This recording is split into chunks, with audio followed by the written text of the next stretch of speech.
जय जय श्री राधे श्याम। संत श्री मोहनदास जी महाराज की जय।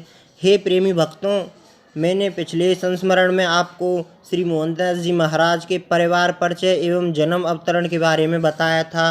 अब नए संस्मरण में मैं आपको श्री मोहनदास जी महाराज द्वारा जो अनुभव वाणी से जो शब्द कहे गए हैं उसके बारे में बतलाता हूँ। मैं तो नंद नंदन श्री श्याम सुंदर जी की प्रेरणा से आया हूँ, क्योंकि श्री कृष्ण ही जगत का कल्याण करने के लिए ऋषि मुनियों को भेज देते हैं। मेरे सांवले विग्रह के साथ ही तड़ित जड़ित मोती व दाड़िम के समान शोभायुक्त दंत जननी के उदर से ही आए हैं। जब धाय ने मेरे मुखार बिंदु में उंगली डाली तो मैंने काट खाया। तब उसने माँ रुक्मणी देवी व चाची भागीरथी देवी से कहा, यह बच्चा कैसा है? इसने तो मेरी उंगली ही को काट खाया। मोहन अनुभव शास्त्र के अनुसार श्री सद्गुरु मोहनदास जी महाराज ने माँ के गर्भ में किस प्रकार का जीव कैसे व कब आता है, ऐसे विभिन्न प्रकार के जीवों को 3 श्रेणी में विभक्त किया है।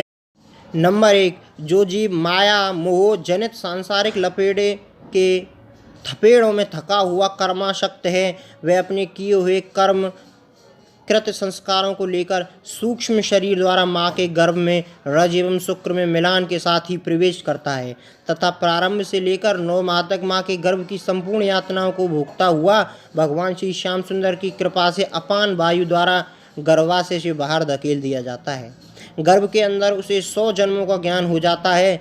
तब उल्टा लटका हुआ असहाय अनेकों कष्टों को झेलता हुआ भगवान से प्रार्थना करता है कि हे प्रभु, इस बार मुझे इस महानरक से बाहर निकालो।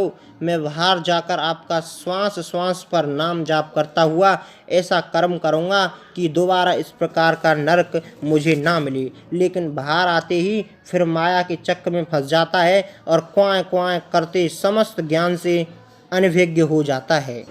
यह तृतीय श्रेणी का जीव नीच लघु बद्ध निकृष्ट संस्कारी जीव कहलाता है, जो गर्भाशय की पूर्ण अवधि 9 माह तक संपूर्ण यातनाओं को अपने पूर्वकृत संस्कारों के फलस्वरूप वैसे ही परिवार में उत्पन्न होता है जैसे उसे भोगने हैं। नंबर 2, मध्यम श्रेणी का जीव। मध्यम श्रेणी का जीव पुण्यात्मा होता है, जो माँ के गर्भ में सिर्फ 2 महीने की यातनाएं भोगने के लिए आता है। नंबर 3, उत्तम या प्रथम श्रेणी का जीव। उत्तम श्रेणी का जीव ज्ञानी भक्त योगी कहलाता है, जो किसी खास प्रयोजन के लिए या खास कारणवश प्राणवायु के द्वारा माँ के मुँह मार्ग से गर्भाशय में प्रवेश कर जाता है और तुरंत बाहर आ जाता है। अतः समय से पूर्ण ज्ञान रहता है तथा मुँह में कोई मल नहीं होता है।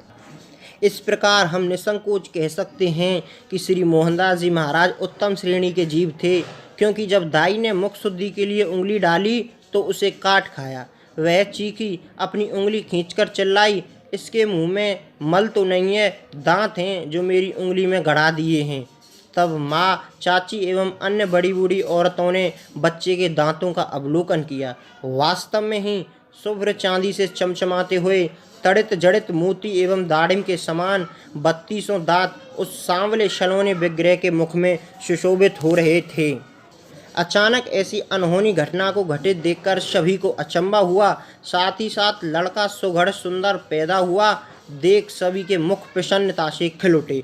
तुरंत यह सूचना बाहर बैठे शास्त्री जी को दे दी। शास्त्री जी व भाई बहादुर सिंह जी व पहले से ही बैठे पंडित इत्यादि समस्त जनों को खबर सुनाते ही बहुत ही खुशी का आनंद करने लगे तथा भगवान श्याम सुंदर जी के शास्त्री जी तथा रुक्मणी जी के अंदर एवं बाहर जयकारे बोलने लगे। यह खबर बिजली के समान समस्त गांव में फैल गई। तुरंत शास्त्री जी ने समय देखा तथा पंडित जी से नक्षत्र, घड़ी एवं मुहूर्त दिखवाया। तब पंडित जी ने पत्रा खोलकर देखा और कहा, सुबह 5 बजे के अनुसार बहुत ही श्रेष्ठ अभिजित मुहूर्त, अमृत घड़ी एवं शुभ नक्षत्र निकला है। यह सुनकर मुदित शास्त्री जी ने सबके साथ गोलोक बिहारी श्री श्याम सुंदर जी की ओर से जय जयकार किया। बंदूक वाला पहले से ही तैयार बैठा था, उसने खुश होकर फायर किया तथा शास्त्री जी ने अपना नेग मांगा। तब तक नेक जोग शुरू हो गए। सभी को शास्त्री जी ने संतुष्ट किया। इतनी देर में नगर के नर नारी कौतूहलवश 32 दांतों की अमानुषिक घटना को सुनकर शास्त्री जी के घर आने लगी। इस प्रकार घर पर भारी भीड़ लग गई। तब शास्त्री जी अनुज भ्राता एवं पंडित जी को लेकर प्रसव घर में शिशु के दंत अवलोकन हेतु पधारे।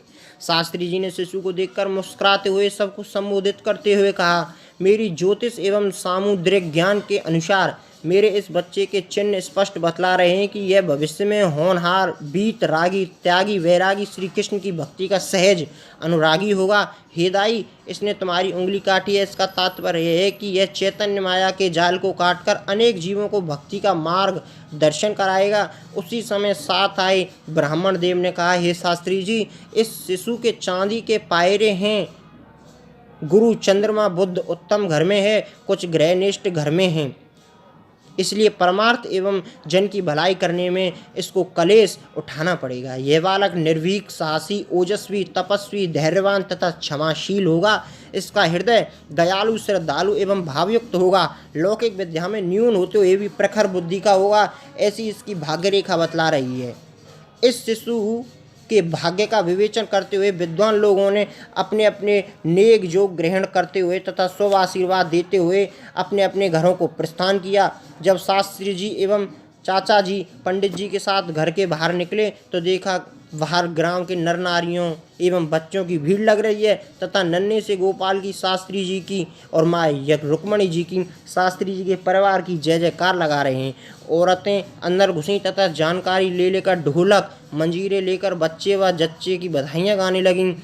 बाहर के लोग कहाँ पीछे रहने वाले थे, उन्होंने भी ढोलक कंधे पर टांगी और बजा बजा कर नाचने कूदने लगे। एक बार वही दृश्य उपस्थित हो गया जैसे कान्हा के जन्म पर नंद के घर महोत्सव पर हुआ था। गांव के नर नारी तथा बच्चे जय जयकार करते हुए नाचने गाने लगे और क्या कहने लगे, मंगरूल में आनंद भयो, जय श्री सिंह लाल की, जय श्री सिंह लाल की, जय रुक्मणी लाल की, दिवाली त्योहार की, शास्त्री जी दरबार की, ज्ञान के अवतार की, आनंद के भरमार की, दंत बीच उंगली काटी, माया रूपी धाय की, श्याम सलोना लाला जायो, जय रुक्मणी माई की, मगरूल में आनंद भयो, जय श्री सिंह लाल की, जय श्री सिंह लाल की, जय रुक्मणी लाल की। संपूर्ण ब्राह्मण समाज एवं ग्रामवासियों सहित सुस्वादु अमृत तुल्य श्रद्धा भाव से युक्त श्री गोपाल जी का भोग लगाकर भोजन पाया तथा शास्त्री जी द्वारा दी गई दान दक्षिणा से संतुष्ट होकर जयकारे बोलते हुए एवं शुभ आशीर्वाद देते हुए अपने को धन्य मानते हुए अपने अपने गंतव्य स्थान को पयान किया।